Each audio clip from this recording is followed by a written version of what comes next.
दुनिया में अगर सिर्फ पानी ही पानी हो जाए तो क्या होगा। आज हम एक हाइपोथेटिकल कल्पना पर मबनी टॉपिक पे बात करेंगे। सोचिए अगर पूरी दुनिया में पानी ही पानी हो जाए तो क्या होगा। क्या इंसान जिंदा रह पाएगा, कौन कौन सर्वाइव करेगा और क्या नए नए क्रिएचर्स इवॉल्व होंगे। चलिए एक्सप्लोर करते हैं इस टॉपिक को और जानते हैं कि इस दुनिया में हमारा क्या होगा। सबसे पहले ये समझना जरूरी है कि पानी हमारे लिए क्यों इतना जरूरी है। दोस्तों, हमारा प्लेनेट जमीन और पानी के कॉम्बिनेशन से बना है। 70% से ज्यादा एरिया पानी से ढका हुआ है और सिर्फ 30% जमीन है जहां इंसान और दूसरे लैंड एनिमल्स रहते हैं। हमारी जिंदगी का हमेशा पानी के साथ रिश्ता रहा है। हमारा खाना, सांस लेने के लिए ऑक्सीजन और फार्मिंग के लिए भी पानी जरूरी है। अब सोचिए दोस्तों, अगर दुनिया में सिर्फ पानी ही पानी हो जाए तो जमीनी एरिया सब के सब पानी में गायब हो जाएंगे। पहाड़, जंगलात और शहर सब कुछ पानी के अंदर चला जाएगा। हर कॉन्टिनेंट सिर्फ समुद्र का एक हिस्सा बन जाएगा और इंसान के पास रहने के लिए जमीन नहीं रहेगी। मतलब आप इमेजिन करें कि हमें सपोर्ट करने वाले जो रिसोर्सेज हैं जैसे कि सॉइल, मिनरल्स और ट्रीज, वो सब चले जाएंगे। पानी में रहने वाली लाइफ तो शायद एडजस्ट हो जाएगी, लेकिन लैंड लाइफ के लिए ये इम्पॉसिबल हो जाएगा। लेकिन एक दुनिया जिसमें सिर्फ पानी ही पानी हो, उसमें भी कुछ लाइफ फॉर्म्स सर्वाइव कर सकते हैं, यानी कि वो क्रिएचर जो पानी में रहते हैं। फिश, व्हेल्स, जेलफिश और दूसरे सी क्रिएचर्स के पास सब कुछ पानी में ही मिलेगा। आज हमने कुछ ही डीप सी क्रिएचर्स को एक्सप्लोर किया है, लेकिन सोचिए अगर सारी दुनिया पानी ही पानी हो जाए तो नए नए क्रिएचर्स इवॉल्व हो सकते हैं, जैसे डीप सी के अनजाने क्रिएचर्स या नए ओशनिक प्लैनेट्स जो ऑक्सीजन और न्यूट्रिएंट्स सप्लाई करते हैं। लेकिन समुद्र के नीचे इतना प्रेशर होता है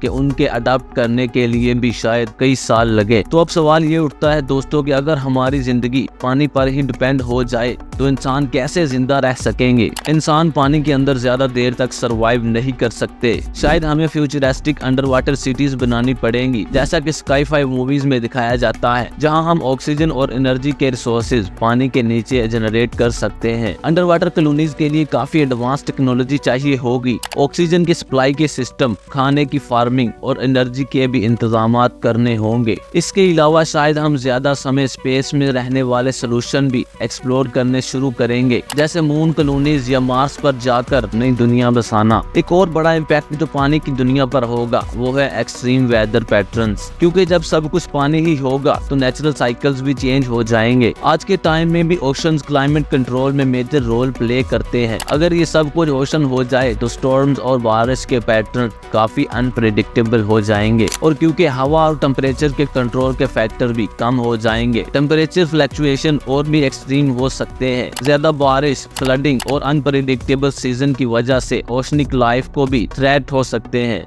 मतलब सिर्फ हम इंसान ही नहीं, ओशन क्रिएचर्स भी इम्पैक्ट से अफेक्ट हो सकते हैं। दोस्तों, एक दुनिया जहां सिर्फ पानी ही पानी हो एक फैसिनेटिंग सोच है, लेकिन अगर हम गौर से देखें तो आज भी हमें जमीन और पानी के बैलेंस को मेंटेन करना पड़ता है। नेचर ने हमें एक बैलेंस दिया है लैंड और ओशन का, जिसमें दोनों की अपनी जरूरतें हैं और अपनी एक इम्पोर्टेंस है। अगर ये बैलेंस डिस्टर्ब होता है तो जिंदगी के कई तरीके भी मुश्किल में पड़ सकते हैं। इसी बैलेंस को मेंटेन करने के लिए हमें आज ही अपने एनवायरनमेंट का ख्याल रखना चाहिए, क्योंकि अगर हम पानी की पोल्यूशन और ग्लोबल वार्मिंग को कंट्रोल नहीं करेंगे तो पानी और जमीन का बैलेंस टूट सकता है और हमें नए चैलेंजेस का सामना करना पड़ सकता है। तो दोस्तों, आपने देखा कि अगर सिर्फ दुनिया में पानी ही पानी हो जाए तो इंसानी सिविलाइजेशन के लिए जिंदा रहना बहुत मुश्किल हो सकता है। ये दुनिया हमारे लिए अजीब और मुश्किल जगह बन सकती है, लेकिन शुक्र है कि हमारे पास जमीन और पानी का परफेक्ट बैलेंस है जो हमें लाइफ और ग्रोथ के लिए सारी जरूरतें प्रोवाइड करता है। तो अगर आपको ये वीडियो पसंद आई हो और आप और भी ऐसे इंटरेस्टिंग कॉन्सेप्ट्स पर और भी जानना चाहते हैं तो लाइक, शेयर और सब्सक्राइब जरूर कर लें। तो कमेंट्स में जरूर बताइए कि अगर पानी से भरी दुनिया में जाने के लिए आपके पास कोई सोल्यूशन हो तो वो क्या होता।